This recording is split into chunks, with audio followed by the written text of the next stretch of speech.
What's up, friends? This is Lewis here, and finally it's here. Spider-Man No Way Home. I have a review for you all because I just came out of the theater like about an hour ago, and the embargo lifts today as well. And my voice is a little messed up because one, I'm getting over the flu, and two, I was yelling my ass off in the theater because I'm going to tell you right off the bat, I have been not into MCU movies. I've been kind of like, for me, it's been a dry spell, uninteresting. And this movie was freaking awesome. So much fun. I think all my expectations were filled, maybe a little more. Some great stuff here. You guys got to go and check it out. Grab your popcorn and soda. And this movie is just, it's just so much fun. It's a love letter to all things nerdy and Spider-Man. Right, so I'm going to go ahead and give you a little bit more details about the film, and just keep in mind it may be spoilerish, but kind of spoiler light. If you're watching a review in the first place, it's going to have spoilers. So if you want to be completely free of spoilers, don't watch reviews, period. And besides, there are people who actually posted pictures of this film, stills of massive spoilers that I'm pissed off at, and they still get invited to watch the film by the studio. I don't understand how that works. So yeah, as far as the studio is concerned, I don't know how that works when you're asking us to do an embargo, and then like I'm gonna do what the fans want right now, and my audience, and they want to know about the movie. So I'm gonna give you some, but not all. But yeah, shame on you, big outlets that spoiled this movie and stuff, but it still was a lot of fun. Spider-Man No Way Home. What's the synopsis? It's really Spider-Man 3 for the MCU and Tom Holland, right? So the synopsis is, with Spider-Man's identity now revealed, Peter asks Doctor Strange for help when a spell goes wrong. Dangerous foes from other worlds start to appear, forcing Peter to discover what it truly means to be Spider-Man. And this one's directed by John Watts, who I believe has returned from the previous films, at least Homecoming. He did Homecoming, and he really steps up his action here. One thing that I was very concerned about is because, yes, it's no secret that there are some elements from the previous films in there. Amazing Spider-Man and Tobey Maguire's Spider-Man stuff. And my question was, yeah, that's fine, but did those movies were directed by other directors? Was it Mark Webb was one of them, and then the other one was Sam Raimi. So could he give Doc Ock, for example, justice? Could he direct Doc Ock like Sam Raimi did? The answer is yes. It's a little different, but overall, that's great. I just want to give props to John Watts and stuff. If you ever doubted him, don't. Okay,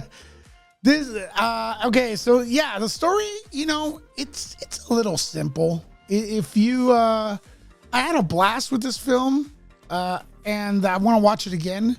But truthfully, if you step back and just analyze it, it's simple. It's a simple plot to get a lot of nostalgia in, right? That's fine. I like it. I like the nostalgia, right? So, and to kind of, at the end, I think, not to get ahead of myself, we think that, all those people saying that Tom Holland is like kind of a kid Spider-Man. I think this movie leaves it so now we have Spider-Man coming, not Spider-Kid or Iron Man Jr. It's Spider-Man after this film. I think that's something. Before we get to the performances, let's talk a little bit about the VFX, right? VFX are very, very well done. I think it's the best we've ever seen Spider-Man.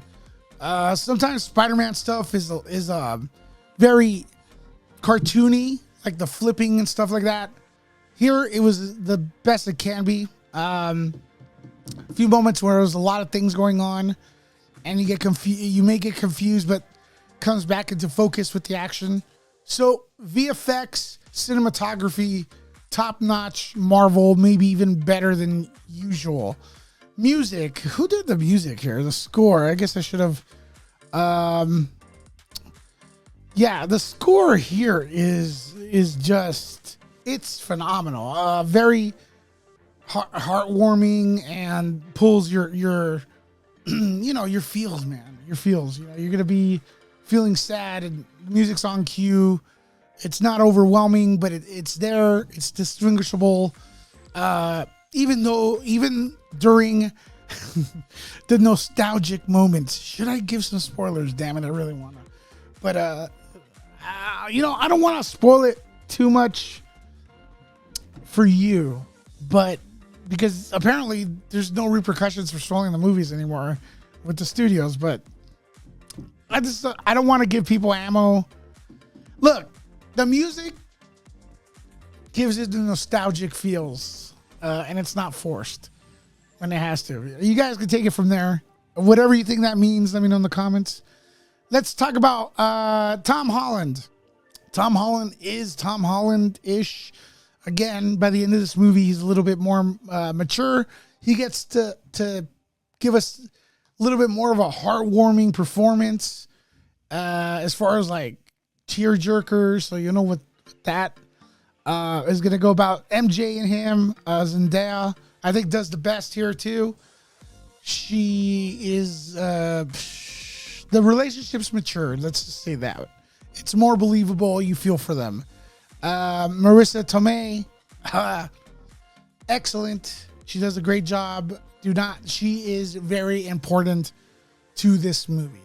Of course, Benedict Cumberbatch, Doctor Strange, does a good job. A little bit too comedic for me at times, but hey, Jon Favreau, not in it that much, but is Jon Favreau. He's in it what we need. Alfred Molina is awesome. Alfred Molina is awesome. Do not sleep on him. He is awesome. William Dafoe. This is his movie. As far as villains are concerned, William Dafoe. You're gonna be surprised. This is his movie. He is an asshole in here, man. He is so good. J.K. Simmons, excellent in it, decently. Let me see what else. Jamie Foxx, seen him in the trailer, steps up as Electro action. You're gonna be a fan. Electro's, all the characters kind of like gain brownie points, if you ask me, as far as like coolness. What is it? Ned Leeds, Jacob Batalon. He's great in it too. He plays kind of like the nerdy sidekick to them. You got Flash Thompson. He shows up once in a while. And if I tell you what else, other performances, it'd be a spoiler.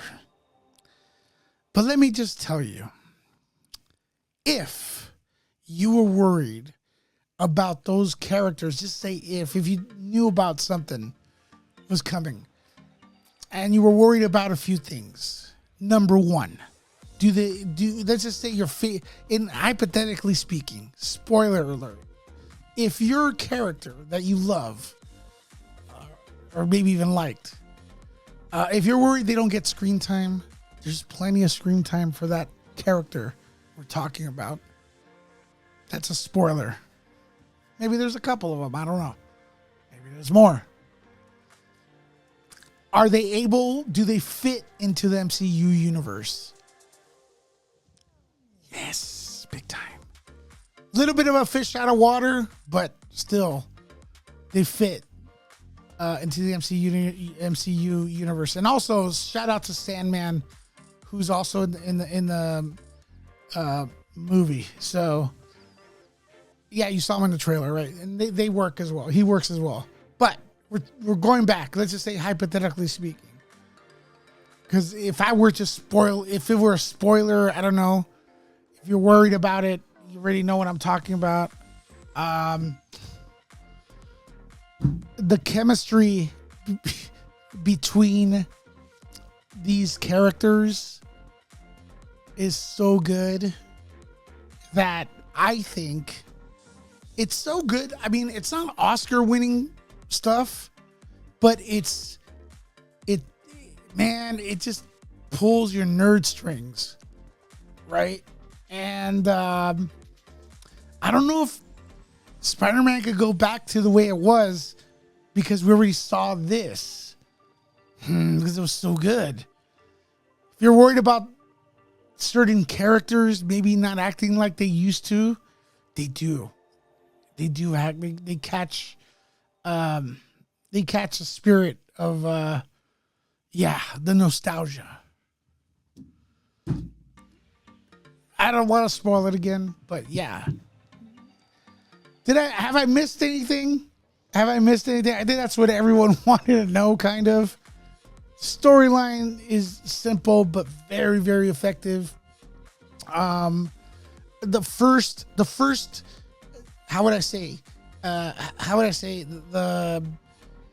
there are two end credits, right? The first one is awful. I don't like it. The second one is pretty much a trailer for Doctor Strange. Looks good. It looks evil, man. Like, it looks Sam Raimi style evil. So those are probably going to be released this week. Not the first end credit, but the trailer stuff. So it looks really good. It played like a trailer and then kind of like a sizzle reel. So that's what I could say about that. There are a lot of Easter eggs and cameos that I probably missed. Kind of a sad ending, but not. So just expect that, and also keep your expectations lower than usual.